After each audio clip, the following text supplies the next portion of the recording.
경찰 공무원을 꿈꾸며 한 전문학교에 다니던 21살 여성이 학교 기숙시설에서 숨진 채 발견됐습니다. 이 학생은 친족 성폭력 피해자였습니다. 작년 말 스스로 세상을 등진 최수롱 씨.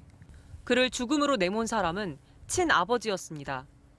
가정폭력과 외도로 어머니와 이혼한 지 10여 년. 갑자기 연락이 왔습니다. 대학생도 됐으니 밥 먹자는 말이었습니다.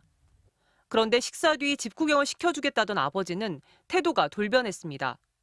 신체 접촉을 거부하는 최 씨를 때리고 성폭행까지 시도했다고 합니다. 제가 도망을 가다가 아빠 딸이잖아. 아빠 딸이니까. 구체적 진술에 녹취돼 있는 성폭행 미수 사건. 심지어 딸을 노린 친족 성폭력이었지만 겨우 강제추행만 재판에 넘겨졌습니다. 가해자가 부인한다는 이유였습니다.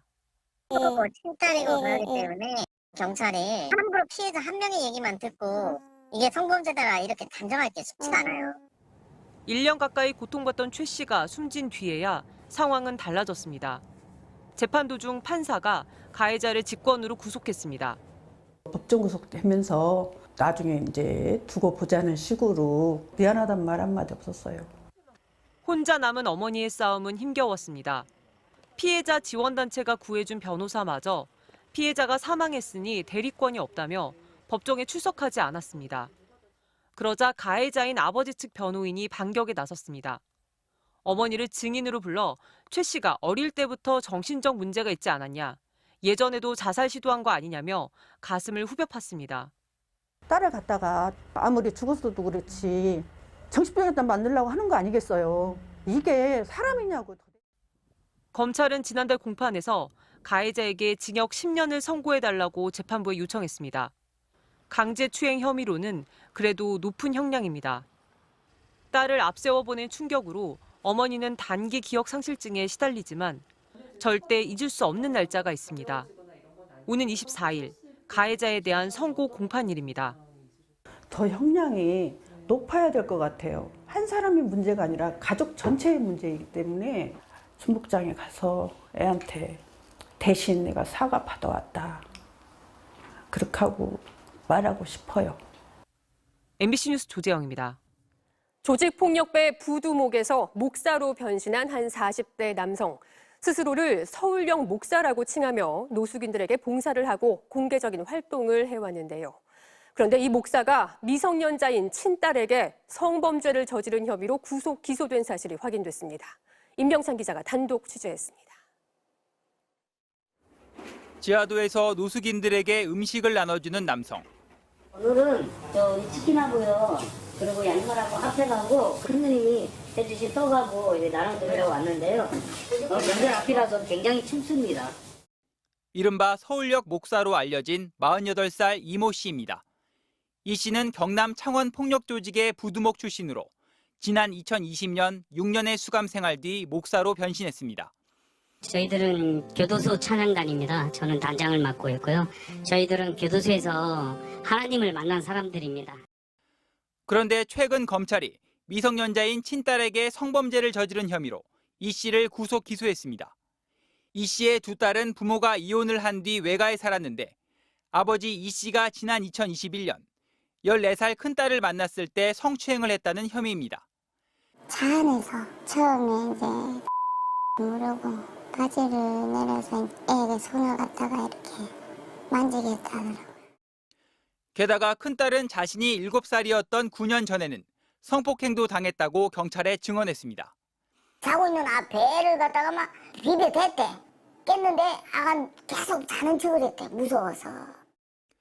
원래는 숨기려 했지만 양육비 분쟁으로 아버지가 자신들을 데려갈 수도 있다는 말에 신고를 하게 됐다고 합니다.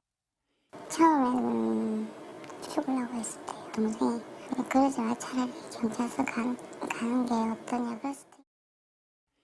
이 씨는 전 부인과 딸이 짜고 거짓말을 하고 있다며 혐의를 모두 부인하고 있습니다. MBC 뉴스 임명찬입니다. 10대 친딸을 성추행한 혐의로 재판에 넘겨진 40대 남성에게 징역 3년이 확정됐습니다.